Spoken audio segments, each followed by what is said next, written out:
안녕하세요. 즐거운 라디오입니다. 오늘도 제 방송을 들어주셔서 진심으로 감사드립니다.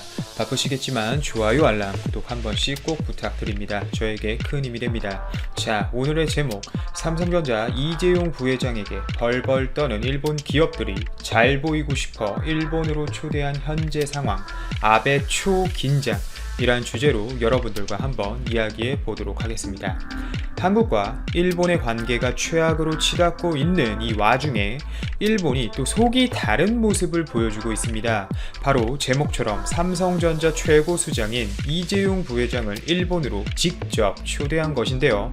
특히 이번 초대는 일본 재계에서 직접 이재용 부회장을 초대해서 더욱 주목이 되고 있는 상황입니다. 최근 일본의 수출 규제 단행 발표 이후 이재용 부회장은 직접 일본으로 건너가 사업 현황을 점검하고 실제 반도체 생산 및 금융적 문제를 최소화하기 위해 별다른 수행원 없이 긴급하게 일본으로 떠나 화제가 되기도 했었는데요.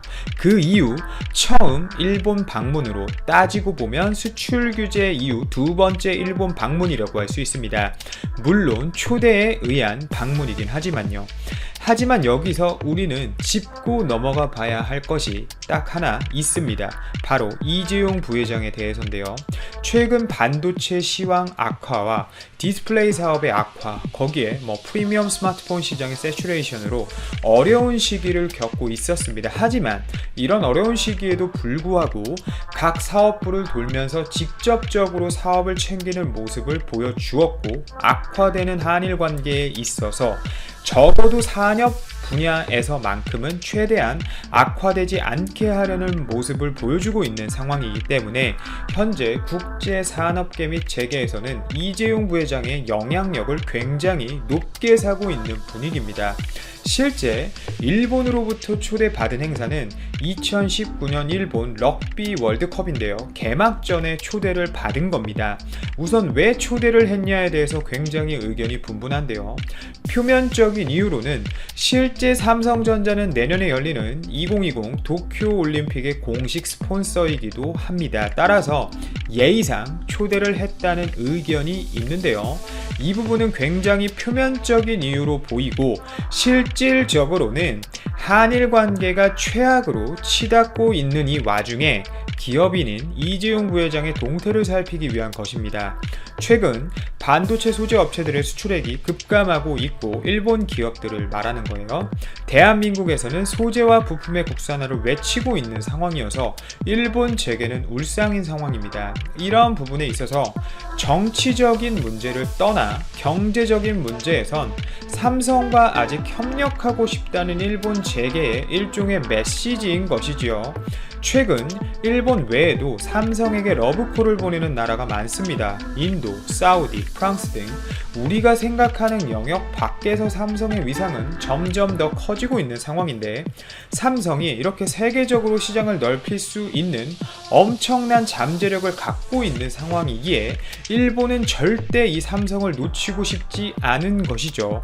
더불어 최근 몇 년 사이에 삼성이 공을 들이고 있는 갤럭시 S 시리즈가 일본에서 역대 최대 점유율을 보여주고 있고, 도쿄 한복판에 갤럭시 건물을 런칭하는 등의 모습을 보여주었는데요. 공격적이죠. 특히 이번 일본 방문에서 일본 수출 규제 소재에 대해서 삼성 일본 법인을 점검하고 갤럭시 시리즈의 최근 상승세를 일본에서 앞으로 지속시키기 위해 점검 또한 한다고 합니다.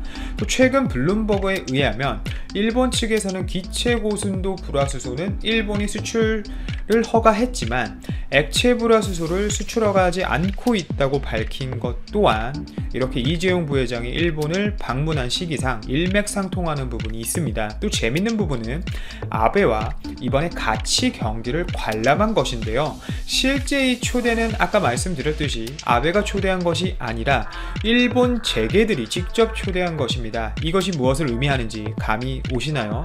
바로 일본 재계 인사들의 아베에 대한 무언의 압박이기도 합니다. 더 이상 일본 업체들이 피를 보고 싶지 않다는 메시지까지 아베에게 전달할 수 있다는 거죠. 여하튼 이재용 부회장이 산업, 정치, 국제적 관계에서 현재 많은 역할을 해주고 있는데 앞으로 또 삼성의 행보가 어떻게 될지 기대하는 마음으로 이만 방송을 마치도록 하겠습니다. 오늘도 제 방송을 들어주셔서 진심으로 감사드립니다. 이만 방송을 마치도록 하겠습니다. 한국의 팬데믹 대처에 대해서는 전 세계가 칭송하고 있다. 그러나 일부 언론에서는 한국의 성공을 문화적 측면의 설명으로 환원시키고 있다. 한국인들의 개인주의적 성향이 덜하고 공동체 중심이며 더 큰 선을 위해 기꺼이 희생한다는 얘기다. 일부 분석가들은 자유를 선호하는 서구인들은 프라이버시 침해를 원치 않으므로 한국식의 확진자 경로 추적을 수용하지 않을 것이라고도 주장하고 있다. 그러나 이는 넌센스다. 미국과 유럽은 코로나19를 아시아 질병으로 보아 자국에는 상륙하지 못할 것으로 간주했던 실수였다. 이제는 자국 내에서 따라할 수 없는 아시아식 해결책을 상상하면서 최선의 방역 방법을 거부하는 위험을 무릅쓰려는 중이다. 이것은 오리엔탈리즘의 오랜 패턴이다. 어떤 사회 정책이 아시아 국가에서 잘 작동하는 것처럼 보일 때마다 특히 서구인들은 그러한 정책이 아시아에 아마도 동질화된 인구와 조화로운 사회 때문에만 가능했다고 재빨리 주장한다. 그러나 그러한 조화는 온순하고 순종적인 아시아인으로 구성된 사회를 상상하는 인종차별주의적 환상 속에서만 존재한다. 인터넷에 의해 과장된 신랄하고 양극화된 정치라는 현대적 경향은 한국을 건너뛰지 않았다. 오히려 한국은 세계 어느 나라보다 일찍 대규모로 초고속 인터넷을 채택했기 때문에 그러한 추세의 선봉에 서 있었다. 미국의 유튜브가 무엇인지 알기 전에 한국은 이미 사이버 왕따와 잘못된 정보 캠페인 같은 온라인 사회의 부정적인 영향을 다루고 있었다. 2016년 미국 대선과 브렉시트 국민투표에 러시아 정보기관이 개입하기 몇 년 전 보수적인 한국의 대통령들은 선거를 왜곡하기 위해 수백만 건의 가짜 트윗을 자신들의 첩보기관을 이용하고 있었다. 심지어 코로나 바이러스 유행병 기간에도 한국의 정치는 여전히 골칫거리였다. 한 가지 어처구니 없는 사건은 대통령에게 조언을 하는 의료 전문가 패널이 관련된 논쟁이었다. 한국의 의사들을 대표하는 이익단체인 대한의사협회는 오랫동안 진보적인 문재인 대통령에게 비판적이었으며 진보적인 문재인 대통령은 한국의 건강보험 적용 범위를 넓혀 의사들의 반발을 샀다. 2월 말 COVID-19가 한국에서 최고조에 달하자 대한의사협회는 문재인 정부의 보건복지부 장관과 대통령 자문위원회에 해임을 요구했다. 자문위원회는 위원들을 정치적 공격으로부터 보호하기 위해 자발적으로 해산하기로 결정했다. 한 세기 만에 가장 심각한 세계적 유행병이 발생한 가운데 한국의 정치는 전염병 전문가들로 하여금 대통령의 자문을 중단하게 했다. 문화가 사람들의 행동을 이끄는 중요한 대상이기는 하지만 한국의 성공은 국민들의 신뢰를 이끌어낸 유능한 리더십 덕분이다. 어떤 성스러운 유교 문서도 COVID-19의 확진 사례가 4건에 불과할 때 한국 보건당국자들에게 의료 회사들을 불러 모으라고 충고하지 않았고 검사 능력을 확보하라고 시키지도 않았다. 어떤 아시아인의 지혜도 한국 의사들로 하여금 여행력과 관계없이 모든 사람을 폐렴 증상으로 검사해야 한다고 생각하게 만들지는 않았다. 그러나 이로 인해 지금은 악명 높은 31번 확진자를 찾아낼 수 있었고 비밀스러운 신천지 숭배에 의해 야기된 대구 시내의 거대한 코로나 바이러스 클러스터를 진압할 수 있었다. 한국 국민들이 화장지를 사재게 하지 않는 것은 그들이 개인적 성향이 없는 순한 양이어서가 아니라 그들의 정부가 국민들을 위해 투명하고 신뢰 있는 행동을 해온 것을 지켜봐왔기 때문이다. 한국에서 자가 격리 중인 프랑스인의 편지. 한국의 격리 시스템, 특히 디지털 감시 시스템은 서방 언론에 대해서 특필되고 있다. 독일의 주요 일간지 디 벨트는 이 문제를 헌법학자 한스위로 겐 파퍼에 질의했다.